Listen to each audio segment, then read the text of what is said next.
Magandang araw sa inyong lahat, mga giliw naming tagapakinig. Muli po mga kaibigan, narito na po ang pagpapatuloy at ika-4 na yugto ng liham kasaysayan na ipinadala ni Sally dito sa ating dulang Love and Memories.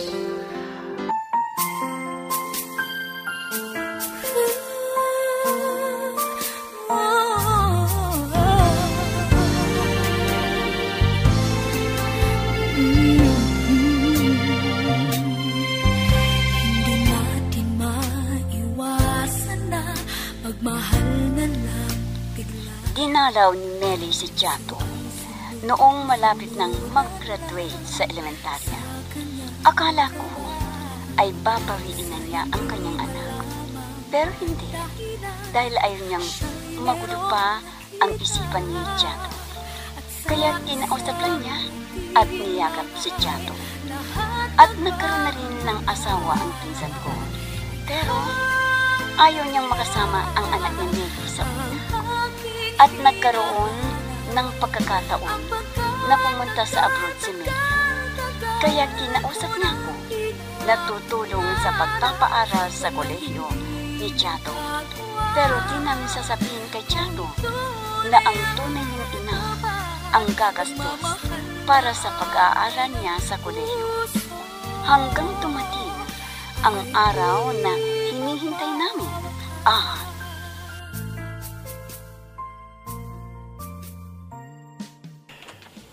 Sally, ano nung pakiramdam mo ngayon? Hindi pa ba sumasakit ang tiyan mo? Hindi pa naman. Bakit? Ang akala mo ba ay lalabas na ang baby natin? Sabi ng doktor kasi, isang linggo na lang o baka hindi nabuti ng... Sa bagay, kung minsan ay tama, kung minsan naman ay lumalagpas sa takdang araw. Kaya kailangan ay handa tayo para pag sumakit ang tiyan ko, ay isugod mo ako agad sa ospital, ha? Siyempre naman. Dahil mahirap na pag natrasado sa pagdaling kita sa ospital, baka mapapay mo ang bata. Kaya kapag may naramdaman ka, sabihin mo na sa akin, gisingin mo ako. Oo naman. Teka, ang sasakyan, sinabi mo ba kay Kuya Chris, o kami pupuntahan siya? Huwag kang mag-alala. Maraming sasakyan dito. Handa silang tumulong kapag may manganganak. Kaya hindi natin problema yan pagpunta sa ospital. Ganun ba? At yung damit at iba pang gamit ng bata ay nakahanda na rin. Yung nasa bag, ayun sa tabi ng cabinet. Teka. Bakit? Parang tumitigas na naman ang tiyan ko, Carlos. Carlos! Ang tindi ng sakit. Sally. Ano ba ito? Panganganak na yata. Sally. Carlos, tulungan mo ko. Sandali. Ang sakit talaga. Tatawagin ko si Kuya Chris. Masakit. Aray ko. Maisugod ka na namin sa ospital. Sandali lang, Sally. Tiisin mo muna ang sakit.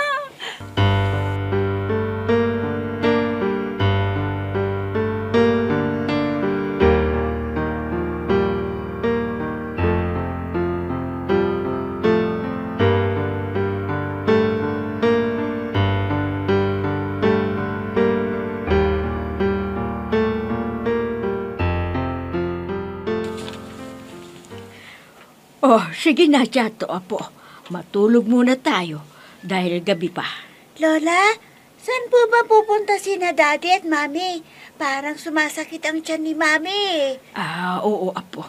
Dadalhin ng daddy mo ang mami mo sa ospital at manganganak na. At baka bukas makikita mo na ang iyong kapatid. Talaga po, Lola? Naku, may kapatid na ako at may kalaro na ako pag lumaki siya.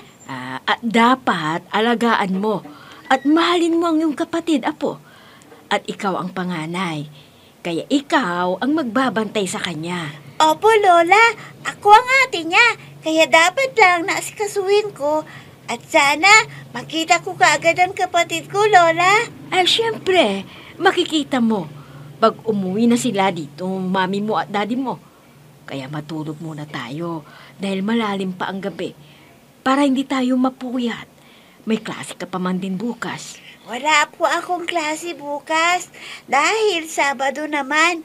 Kaya pwede ba nating dalawin si Mami at ang kapatid ko doon sa ospital? Ay nako, Apo, hindi pwede. Hindi ka papayagan doon na pumasok. Bawal ang bata. Kaya hintayin na lang natin ang pag-uwi nila dito.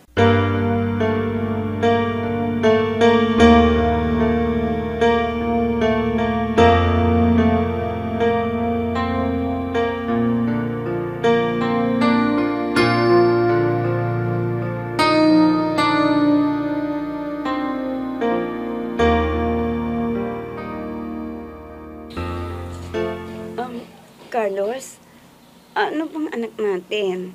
Lalaki ba o babae? Kailan nila itatabi sa akin? Lalaki ang anak natin, Sally. Malusog na bata. Guwapo, ha? Nagaya ko. Binuhat mo na naman ang sariling bangko mo, ha? Ikaw pang nagsabi. Masakit ang Huwag ka tiyan mo ko. lang masyadong salita diyan at tumawa. Mabibinan ka niyan eh. Sige na nga, magpapahinga na ako. Dahil ang hirap palang mga anak. Siguro, tama na ang dalawa nating anak. Saka na natin pag-usapan yan. Huwag mo na ngayon. Sige na, matulog ka na. Baka gutom ka na, sabihin mo at bibili ka na makakain mo. Huwag ka nang mag-alala dyan. Busog pa ako. At di naman pwede na magpakabusog ako, no? O, sige na. Tawa ng pagsasalita mo. Pahinga ka na. Para mabawi mo ang lakas mo sa panganak mo. Oo na, mahal. O sige, matutulog na ako. Pero huwag kang aalis. Bantayan mo ko, ha? Siyempre naman, hindi kita pababayaan. Kaya matulog ka lang at nandito lang ako para sa'yo.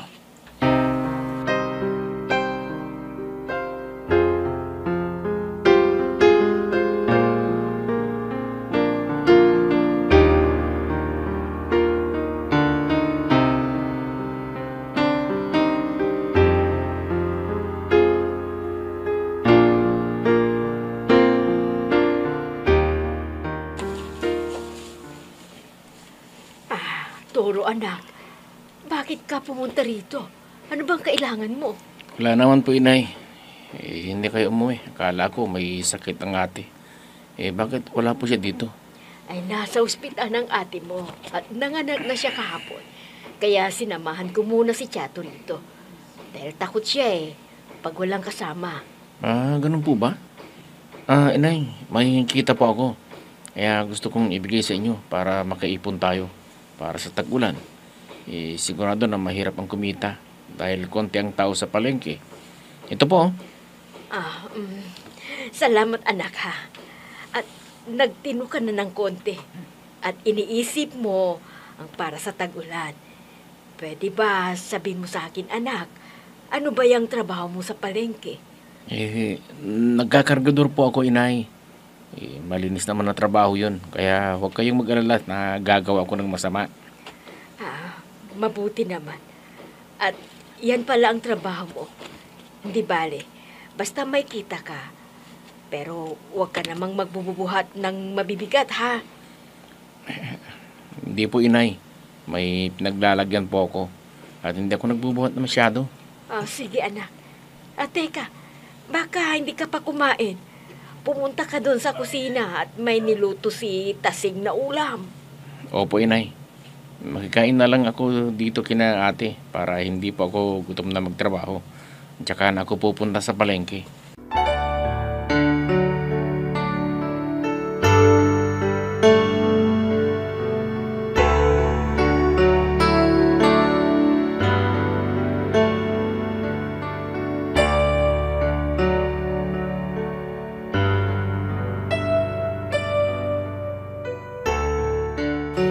Lola, sana naman uuwi muna si Daddy dito para malaman natin kung babae o lalaki yung aking kapatid. Ay, naku, Apo. Paanong uuwi ang daddy mo? Di walang kasama ang mami mo doon. Baka may kailangan na bilhin na gamot niya. Ganun po ba, Lola? Alam niyo po, sabik na sabik ko na makita ang kapatid ko. Hayaan mo, Chato, at uuwi rin sila dito. Hindi ka kaya magsawa na bantayan ng kapatid mo.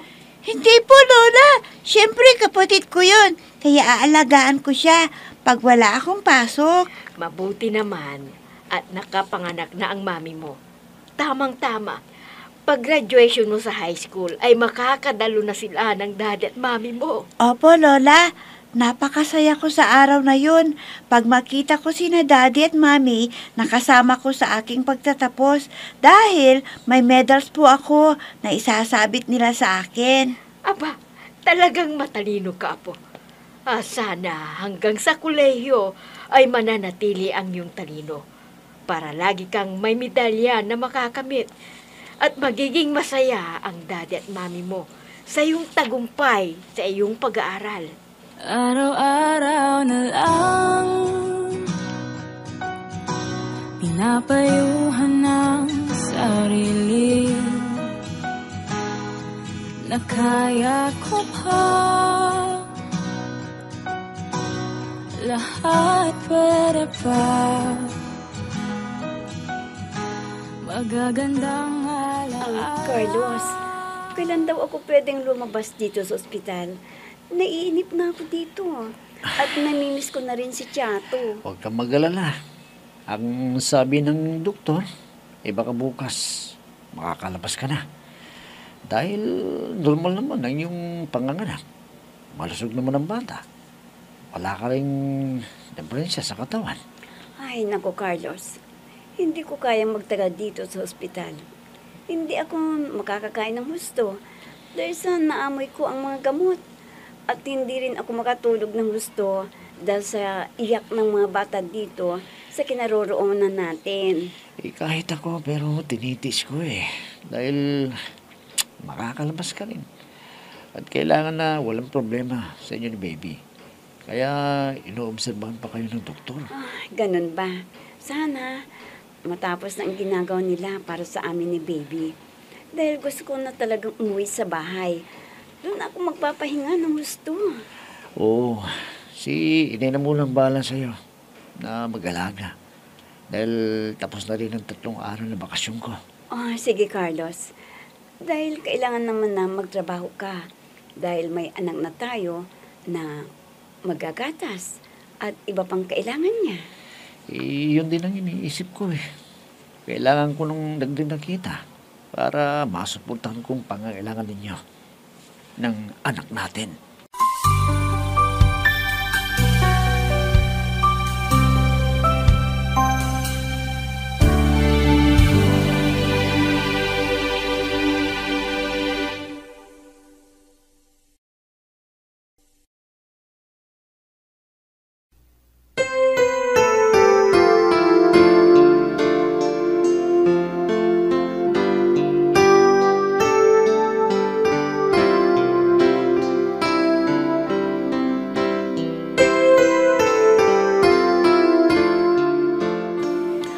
Naku, Inay. Nakahinga na po ako ng maluwag dahil nakauwi na ako dito sa bahay. Nainip po ako doon sa ospital Ay, kumusta ang iyong pakiramdam, anak? Lumakas na ba ang iyong katawan? Ay, puwan po, Inay. Masakit pa rin yung sugat ko Yung tinatawag na lacerations sa ari ko. Medyo malaki si baby Ay, talagang ganun, anak. Basta panganay. Talagang may lilikain na sugat sa ari mo. Pero may gamot din ako. Kaya humuho pa rin ang sakit. Pero ngayon ko lang naranasan, Inay. Naku, napakahirap pala ng mga anak. Kung pwede lang, ayoko ng mga anak pa. Hindi mo masasabi yan, Sally. Dahil may asawa ka na kailangan na pagsilbihan mo. Kung kailangan ka niya, ay hindi mo pwedeng tanggihan. Tama po kay Inay. Kung humiling ang asawa, talagang gagampanan ang tungkulin bilang asawa niya. Kailangan na magtiis dahil ginusto ko ang magkaroon ng asawa. Sa bagay, talagang daraanan ng babae yan. Dapat niyang pagsilbihan ang kanyang asawa. Kung ano ang kanyang kailangan para hindi kayo mag-away na mag-asawa. I'll be with you for for the rest of my life. From the bottom of my heart, I'll always be with you.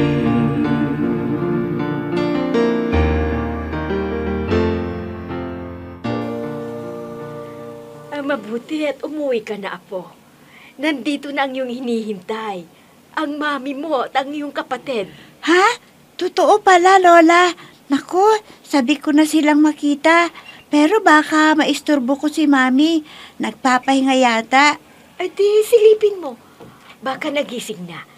Dahil kanina pa sila dumating dito sa bahay. At natulog agad ang mami mo. Lola, kumusta naman po ang baby?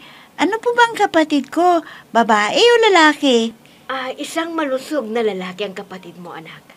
At sigurado na matutuwa ka pag nakita mo siya. Bakit po, Lola?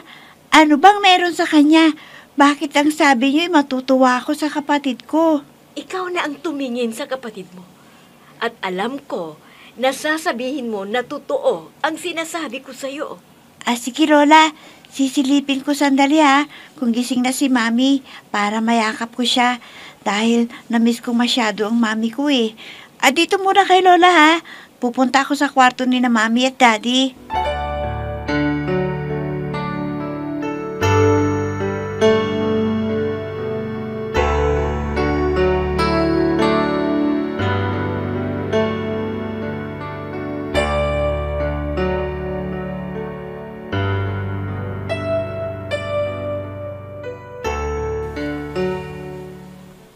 Nanganak na pala si Sally, amiga? May kapatid na ang kanilang anak-anakan. Ay, ayan ka na naman sa chismes, Belen. Bakit ba ang init ng dugo mo sa mag-asawa? Ano bang ginawa nila sa iyo? Wala naman. Kaya lang napag-uusapan lang Aling Karing. Wala naman akong ibig sabihin eh. Ay, ikaw pa ha, Belen. Masyadong matabil yung bunganga mo eh. Baka naman, naiinggit ka sa kanila dahil wala kang asawa na nagmamahal sa iyo. Kaya ibinubuhos mo ang iyong oras sa paninira sa kapwa mo. Si Aling Karing talaga, binigyan ka agad ng mali siya. Hindi pa ako inggitera, kundi nagkwekwento lang ako. Ganon. Tika, yung dumarating. Di ba, yan yung anak ni... pabili po ng shampoo, Aling Karing. Yung dati na binibili ko. Ay, sandali lang. Teka. Eto, Iha. Ano pa? Baka gusto mong bumili ng sabon na mabago. Ay, hindi na po. Ito po ang bayad ko. Iha, may itatanong lang ako sa'yo. May alam ka ba tungkol sa iyong pagkatao? Ho? Ano pong ibig niyong sabihin? May dapat ba akong malaman? Oo naman. Hindi pa ba pinagtatapat sa'yo kung sino ang tunay mong magulang? Ho? Hindi po! Hindi!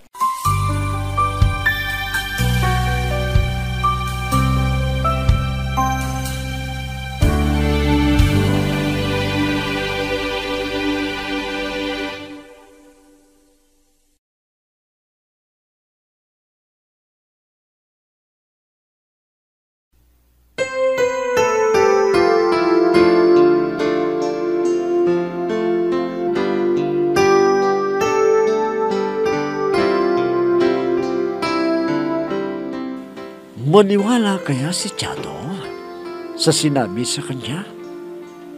Mga kaibigan, huwag ninyong kaligtaang subaybayan ang pagpapatuloy at ikalimang yugto ng liham kasaysayang na ipinadala ni Sally dito sa ating dula.